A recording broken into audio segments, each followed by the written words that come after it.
దేవుని నామానికి మహిమ కలుగును గాక. క్రీస్తునందు ప్రియమైన అనుదిన జీవవాక్యమునకు మిమ్మల్ని ప్రేమతో ఆహ్వానిస్తున్నాము.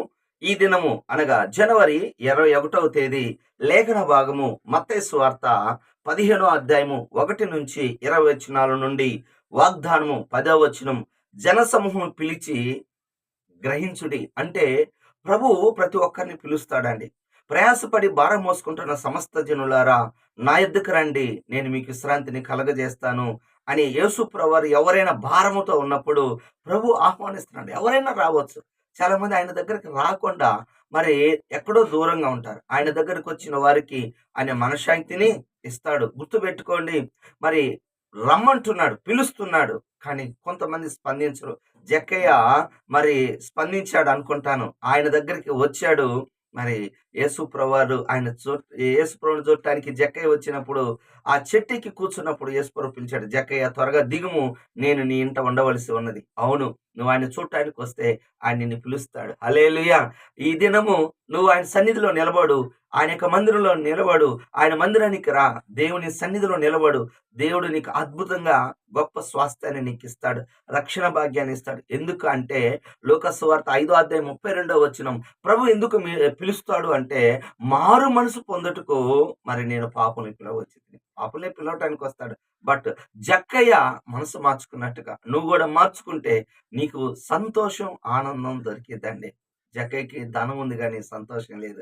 ఎప్పుడైతే యేసు ప్రభువుని హృదయంలో చేర్చుకున్నాడో ఎంతో సంతోషంగా ఇంటికి వెళ్ళాడు. ఒప్పుకోవాల్సిన పాపాన్ని మనం చూసినట్లయితే 20వ వచనము మనుషుణ్ణి అపవిత్రపరిచేది ఏమిటి అంటే భోజనం కాదు కానీ హృదయములో నుండి వచ్చేవి, అనగా మనిషిని అపవిత్రపరుస్తాయి. వాటిలో మొదటి దురాలోచనలు.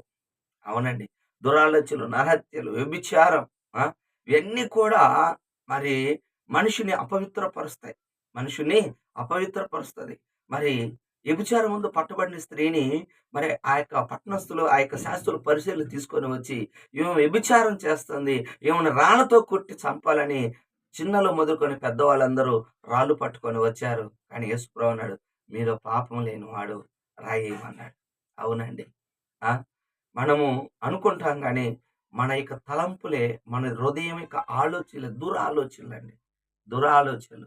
దురాలోచనలు కలిగి ఉండటము దేవుని దృష్టిలో నేరం. దురాలోచనగా ఉండకూడదు. దేవుని యొక్క సన్నిధికొచ్చినప్పుడు మరి మనకందరికి తెలుసు లూకా సువార్త 18వ అధ్యాయంలో మరి గమనించినట్లయితే రాయబడిన మాట ఏంటి అంటే ప్రార్థన చేయుటకు ఇద్దరు మనుషులెళ్లారు. ఒకడు పరిసయుడు, ఒకడు సుంకరి. కానీ సుంకరి దేవా నేను పాపి, నన్ను కరుణించని నీతిమంతుడిగా తీర్చబడ్డాడు. కానీ పరిసయుని యొక్క హృదయము తనలో తాను అనుకున్నాడు, నేను దొంగను కాదు, వ్యభిచారిని కాదు. మన తలంపులే మరి నరుని యొక్క తలంపులు, ఊహలు కూడా తప్పునండి. వాటిని మనం అవే మనల్ని అపవిత్రపరుస్తాయి. అవే మనల్ని అపవిత్రపరుస్తాయి. వ్యభిచారం ముందు పట్టబడిన స్త్రీ ఆమొక్కటే అంటున్నారు. కానీ దేవుడు మీలో పాపం లేనివాడు రాయమన్నప్పుడు అందరు చేసిన వాళ్ళే. అందుకే రాళ్ళు విడిచిపెట్టేలేరు. కానీ విచిత్రమైన దర్శన యేసయ్య దగ్గర ఒప్పుకున్న వాళ్ళు లేరండి, ఆ బిడ్డ తప్ప. అవును, మనం ఆయన దగ్గర ఒప్పుకుందాం. చివరికి ఆజ్ఞ మరి 15వ వచనం ఉపవాన భావం తెలుపమని అడిగాను. ఏ విషయంలో అయినా సరే ప్రభుని మనం అడగలేం. అడగకుండా మనం పొందుకోలేం. ఏదైనా సరే బైబిల్‌లో రాయబడిన మాట ఏమిటి అంటే నేను ఏర్పరచుకున్న బిడ్డలు, లూకా సువార్త 18వ అధ్యాయం 7వ వచనం, నేను ఏర్పరచుకున్న బిడ్డలు దివారాత్రులు నన్ను అడిగితే నేను న్యాయం తీర్చనా? ఆ! అందుకే గదా నేను ఆలస్యం చేస్తున్నానని. అవునండి. ఆ యొక్క అది అన్యాయస్తుడైన ఆ న్యాయాధిపతి దగ్గరికి మరి విధవరాలు తనకి న్యాయము అన్యాయస్తుడి దగ్గర న్యాయం తీర్చుకుంది ఆ బిడ్డ. హల్లెలూయా. మరి అటువంటి అన్యాయస్తుడే మరి మాటి మాటికెళ్ళి తరచుగా వెళ్ళి అడగటం వల్ల పొందుకున్నట్లయితే మనము కూడా మరి దేవుడు మనకు న్యాయము తీరుస్తాడు. ఖచ్చితంగా న్యాయం తీరుస్తాడు. అయితే ప్రభు దగ్గరికి వచ్చి మనం అడగాలి. బైబిల్‌లో రాయబడింది, ఇర్మీయా గ్రంథం 33వ అధ్యాయం 3వ వచనం, నాకు మొరపెట్టుము, నువ్వు గ్రహించలేని గొప్ప సంగతులు నీకు తెలియపరుస్తాను. అవును, ప్రభువుని అడిగితే ప్రభు తెలియపరుస్తాడు. పరిశుద్ధాత్మ దేవుడు మనకు సంభవింపబోయే సంగతులను కూడా తెలియజేస్తాడు. కనుక మనం ఆయన అడుగుదాం. ఆయన అడిగి ప్రభా మరి నా పట్ల నీ చిత్తం ఏంటని బయలుపరచమని అడిగినప్పుడు ఖచ్చితంగా దేవుడు అద్భుతంగా సహాయం చేస్తాడు. అవునండి, ఈ దినము మనము ప్రతి విషయంలో ఆయన అడిగినప్పుడు దేవుడు అడుగుడి మీకు ఇవ్వబడును, మరి అడుగు ప్రతి వాడికి నిత్యంగా పరిశుద్ధాత్మను అనుగ్రహించు. అవును, పరిశుద్ధాత్మ కొరకు అడుగుదాం.